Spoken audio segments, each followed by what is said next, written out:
রাসূল বলেছেন কিয়ামতের আগে মানুষ জেনা করবে, জেনাকে মানুষ জেনা মনে করবে না, মনে করবে এটা অ্যাফেয়ার, ছেলে মেয়ের ক্রাশ। এখন নতুন শব্দ আসে কি, ক্রাশ। চোখে চোখে কন্ট্যাক্ট হবে, কো এডুকেশনের মাধ্যমে মোবাইল নাম্বার এক্সচেঞ্জ হবে, রাতের বেলা কথা হবে, ফোন হবে, তারপর চা খাবে, কফি খাবে, ঘুরবে, আস্তে আস্তে বেড়ে যাবে, তারপরে ব্রেকআপ হয়ে যাবে। তাদের কাছে সিম্পল, এটা খুব সিম্পল, সিলি ব্যাপার। আর কোরআনের কাছে এটা কি, জিনা। এক কথায় কি, জিনা। জিনায় লিপ্ত থাকা অবস্থায় দোয়া কবুল হয় না, কিন্তু মানুষ যদি এটা থেকে বের হয়ে তওবা করে আল্লাহর জন্যে, তার দোয়া অনেক বড় মানুষের দোয়ার মতো কবুল হয়। ওই 3 বন্ধুর একটা হাদিস আছে না, গুহার মধ্যে চাচাতো বোনকে একা পেয়েও সে ফিরে আসছিল আল্লাহর ভয়ে, আল্লাহ পাক তাকে গুহা থেকে বাঁচায় দিচ্ছেন না? হাদিসটা পড়ে দেখবেন, অনেক বড় হাদিস। জিনা থেকে দূরে থাকলে হৃদয়ে নূর আসবে।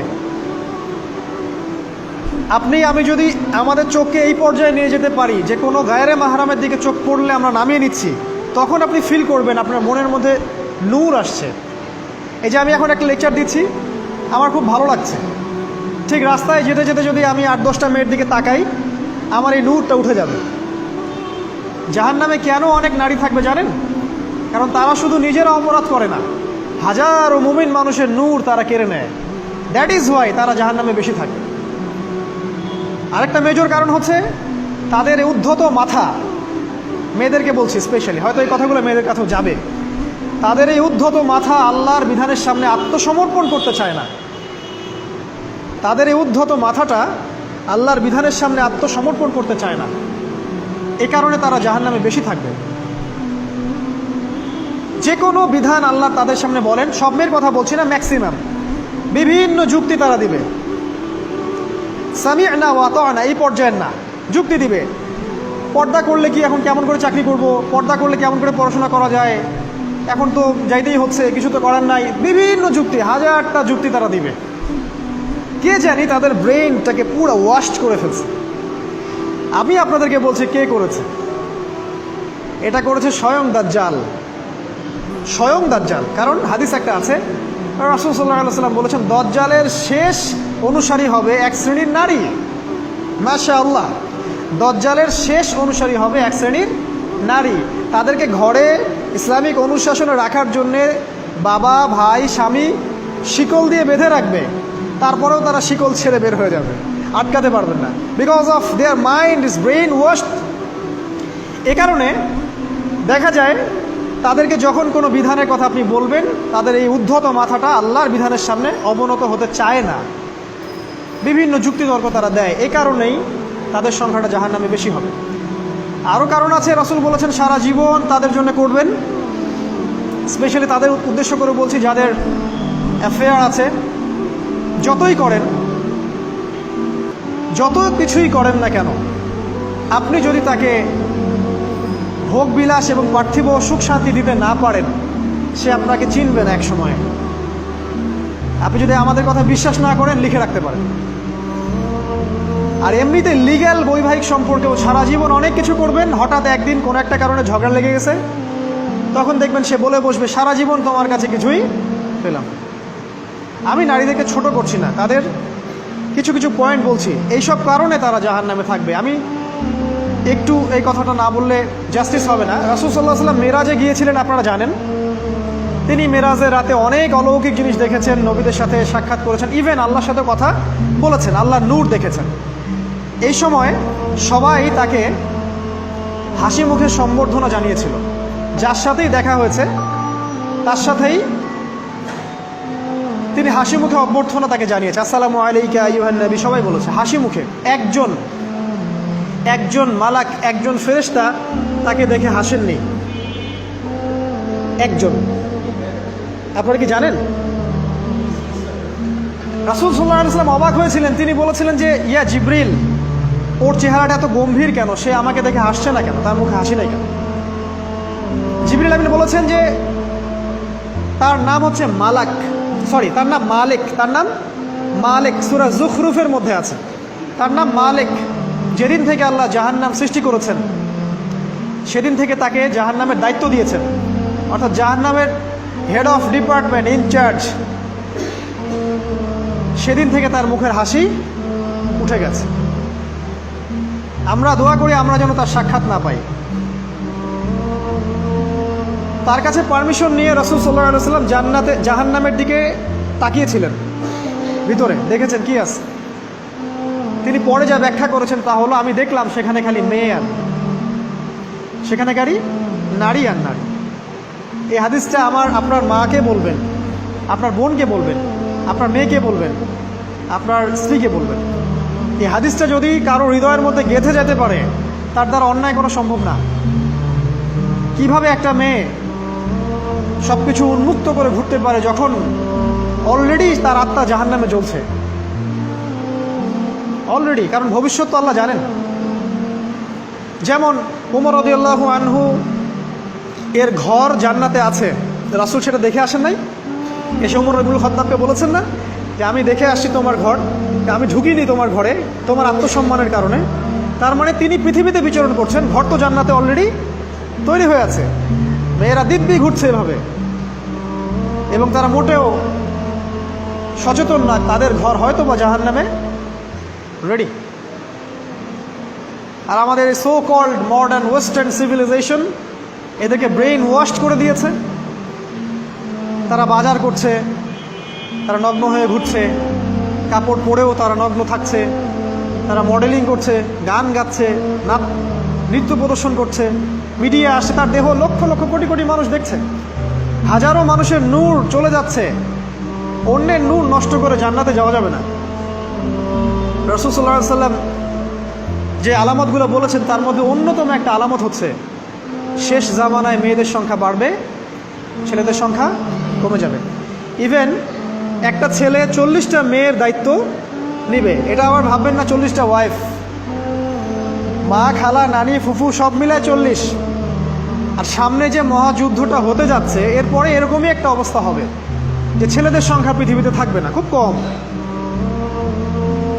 এবং বেশি বেশি মেয়ে একটা ছেলের কাঁধে চলে আসবে। এখন অবশ্য আমাদেরকে ওই যে পশ্চিমারা শিখিয়েছে একটা ছেলে একটা মেয়েকে বিয়ে করবে। জেনা অনেকজনের সাথে করতে পারে, বাট বিয়ে একজনকেই করতে হবে।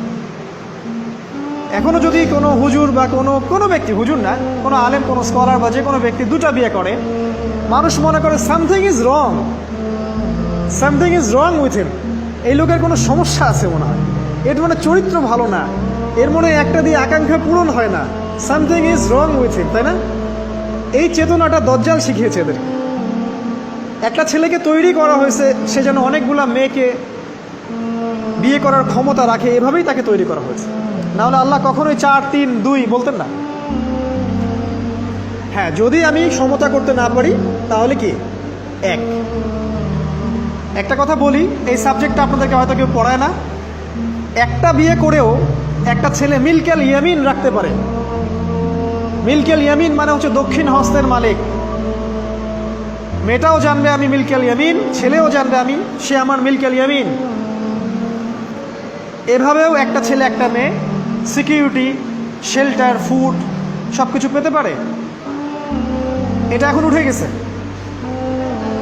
একটা সময় এগুলো ছিল। রাসূলুল্লাহ সাল্লাল্লাহু আলাইহি ওয়াসাল্লামের একটা ছেলে ইব্রাহিম, রাসূলের একজন ছেলে ইব্রাহিম কার গর্ভে জন্ম নিয়েছিলেন? কার গর্ভে জন্ম নিয়েছিলেন? রাসূলের জীবনী পড়তে হবে A to Z কয়েকবার, কমপক্ষে। আর রাহিকুল মাখতুম বইটা পড়তে হবে। মারিয়া কিপ্তির গর্ভে জন্ম নিয়েছিলেন। মারিয়া কিপ্তি একজন দাসী। এই দাসী মানে কাজের মেয়ে না, এটাকে বলা হয় মিল্কেল ইয়ামিন, দক্ষিণ হস্ত। পারস্যের রাজা মিশরের রাজা দুজন দাসীকে রাসূল সাল্লাল্লাহু আলাইহি সাল্লামের কাছে উপহার দিয়েছিলেন। তার একজনকে রাসূল সাল্লাল্লাহু আলাইহি সাল্লাম নিজের করে নেন, বিয়ে করে নেন। তার গর্ভে জন্ম নিয়েছিল পুত্র ইব্রাহিম। এই সাবজেক্টটা আপনাদেরকে কে পড়াবে এখন? ইভেন এখন আলেম ওলামাও দুটো বিয়ে করতে ভয় পায়, মনে করে যে সমাজের মানুষ আমাকে কি বলে না বলে। সবচেয়ে বড় কথা হচ্ছে এই কাজ করার জন্য ব্যাকবোন শক্ত থাকা দরকার। ব্যাকবোন মানে মেরুদণ্ড, স্টিলের মতো। তাহলে এই কাজ করতে পারবেন। নারীর সংখ্যা যে বাড়বে 40 গুণন 1 হবে, তখন এই 39টা মেয়ে কী করবে? এখনও সমাজের মধ্যে নারী পুরুষের অনুপাত 1:4, মানে প্রতি একজন ছেলের জন্য 4টা করে নারী ঘুরছে সমাজে। এটা তো স্ট্যাটিস্টিক, আপনি ইন্টারনেটে গেলেও দেখতে পারবেন। এবং পশ্চিমা কান্ট্রিগুলোতে এগুলো আরও অনেক বেশি, ওদের অনুপাতটা আরও অনেক বেশি। তাহলে এই বাকি মেয়েরা আসলে করবেটা কি? সবাই যদি একটা করে বিয়ে করে, তাহলে বাকি মেয়েদের কি হবে? তারা কি পতিতালয়ের সম্পত্তি হবে? ওদের যৌন অধিকার নাই? ওরা শারীরিক, মানসিক, শেল্টার, ফুড, খাবার, পানীয় এগুলোর অধিকার রাখে না? এখানে নারীবাদীরা কি বলবে? সব নারীবাদী, এদেশের যত নারীবাদী আছে, সেকুলারিজম, এই নারীবাদীরা বেশিরভাগই দজ্জালের এজেন্ট। নিজ হাতে দজ্জাল ট্রেনিং দিয়ে এদেরকে তৈরি করেছে। আপনারা হয়তো ভাবছেন দজ্জাল তো এখনো বের হয় নাই, ট্রেনিং দিল কিভাবে? আমরা কি ইবলিসকে দেখি? ইবলিস নাই, ওর অস্তিত্ব নাই। এখানে ফেরেশতারা ঘিরে রাখছেন, এটা দ্বীনি মজলিস, কেউ দেখতে পাচ্ছি? তাদের অস্তিত্বকে অস্বীকার করতে পারেন? দাজ্জালও এরকমই একটা এভিডেন্স, এরকম একটা সোল। সে অলরেডি রিলিজড, সে শুধু মানুষের রূপে আমাদের সামনে আসেনি, সামনেই আসবে। একজন ইহুদির যুবকের বেশ ধরে সে সামনে আসবে। কিয়ামতের এভিডেন্স হচ্ছে নারীর সংখ্যা বাড়বে, পুরুষের সংখ্যা কমে যাবে। আরেকটা এভিডেন্স হচ্ছে নারী পুরুষের পোশাক পরবে, পুরুষ নারীর পোশাক পরবে। পোশাক মানে কি? জিন্স আর গেঞ্জি? হ্যাঁ, এটাও একটা ব্যাখ্যা। ঢাকায় তো জিন্স আর গেঞ্জি চলছে, টি শার্ট। এখানে অন্য একটা ব্যাপার আছে, আমি সেটা আপনাদেরকে আজকে বলছি। সেটা হলো, এটা শুধু এই পোশাক বলতে শুধু গায়ের পোশাক বোঝানো হয়নি। আল্লাহ বলেনি নারীরা তোমাদের পোশাক, তোমরা নারীদের পোশাক। তার মানে কি? না এটা নারী, এটা আমার ওয়াইফ। কোরআনের আয়াত এবং হাদিসের আয়াতগুলো দুই রকম। মুহকামাত, যেগুলো স্পষ্ট, মুতাশাবিহাত, যেগুলো অস্পষ্ট, যেগুলোকে তাউইল, ব্যাখ্যা করতে হয়। আর তাউইল কারা করবে? যাদেরকে আল্লাহ জ্ঞান দিয়েছেন তারা করবে, সবাই করবে না। তাউইল করার পরেও তারা বলবে আল্লাহই ভালো জানেন। এজন্য আমি বলছি আল্লাহই ভালো জানেন, কিন্তু আমার ব্যাখ্যা হচ্ছে যে এখানে পোশাক বলতে বোঝানো হয়েছে যে মেয়েরা সামাজিক, অর্থনৈতিক, রাজনৈতিক সমস্ত ক্ষেত্রে ছেলেদের নেতৃত্বের আসন নিয়ে নিবে। You are agree with me? আমার সাথে এগ্রি করেন? পরিবার, সমাজ, রাষ্ট্র, সব জায়গায় they will play the functional role of male in society. তারা সমাজে পুরুষের ফাংশনাল রোলটা প্লে করবে, আর পুরুষ নারীর জায়গায় চলে আসবে। ওই যে পিছনে গিয়ে ইয়েস স্যার, সামিয়ানা, ওয়াতানা, এই হবে অবস্থা। এগুলো কি আমরা দেখতে পাচ্ছি? ব্যাখ্যা করার দরকার নেই। তবে একটা হাদিস না বললে ইলমের জাস্টিস হবে না। সেটা হলো আল্লাহ রাসূল সাল্লাল্লাহু আলাইহি সাল্লাম বলেছেন, কোনো কওম ততক্ষণ পর্যন্ত সফল হতে পারে না যতক্ষণ পর্যন্ত তাদের নেতৃত্ব দিবে একজন নারী। হাদিস কি আছে এটা, নাকি বানাই বললাম? তাদেরকে বুখারী খুলে দেখতে বলেন। কোনো কওম, আর রাসূল যখন একটা কথা বলেছেন তার মানে পৃথিবী উল্টে গেলেও কথাটা সত্য হবে, কিছুই করার নেই। এই কারণে পশ্চিমার এখন খুব ভয় পাচ্ছে, কারণ রাসূল সাল্লাল্লাহু আলাইহি ওয়াসাল্লামের অনেক ভবিষ্যৎবাণী আছে কিয়ামত সম্পর্কে। ওরাও এখন খুব ভয় পাচ্ছে, ওভার কনসিয়াস, যে এগুলো তো হতেই পারে। এটাকে ঠেকানোর যত পদ্ধতি তারা অবলম্বন করছে, কিন্তু লাভ হবে না। প্রতিটা ইস্যু ওদের বিপর্যয় ডেকে আনবে। যে কোনো ইস্যু হোক, সেটা প্যালেস্টাইন বা কাশ্মীর হোক, সেটা আফগানিস্তান বা পাকিস্তান বা বাংলাদেশ বা বার্মা, কোনো ইস্যুই তাদের জন্য কল্যাণ বয়ে আনবে না। যদি কল্যাণ বয়ে আনে, শুধু মুসলিমদের জন্যই আনবে। কারণ প্রতিটা অন্ধকারের পিছনে একটা সোনালী সকাল আছে। এটা ওরা জানে না, কিন্তু কোরআন এবং হাদিস এটা আছে। অতএব কেউ ধৈর্যহারা হবেন না, ধৈর্যহারা হবেন না, এবং অধৈর্য হয়ে কোনো ইনিশিয়েটিভ নেবেন না। এমন কোনো ইনিশিয়েটিভ নেবেন না যার কারণে উম্মার ক্ষতি হয়। কারণ সামনে যে সময়টা আসে, এটা আমাদের বিজয়ের সময়, ওদের বিজয়ের সময় নয়। All you have to do, আপনাকে শুধু এতটুকু করতে হবে, জাস্ট বি প্রিপেয়ার ইউরসেলফ। নিজের প্রস্তুতি নিজে নেওয়া শুরু করেন, কারো দিকে দেখার দরকার নেই। এবং অবশ্যই collectively, as a Umma, as a nation, কিয়ামতের আলামত হচ্ছে নারীর সংখ্যা বাড়বে, পুরুষের সংখ্যা কমবে। নারীরা পুরুষের পোশাক পরবে, পুরুষরা নারীর পোশাক পরবে। পোশাক মানে সোসাইটির ফাংশনাল রোল। মানুষ হালাল হারামের বিবেচনা করবে না। মানুষ জেনা করবে, জেনাকে জেনা মনে করবে না। মানুষ মদ খাবে, মানুষ মদকে মদ মনে করবে না। হারা গেছে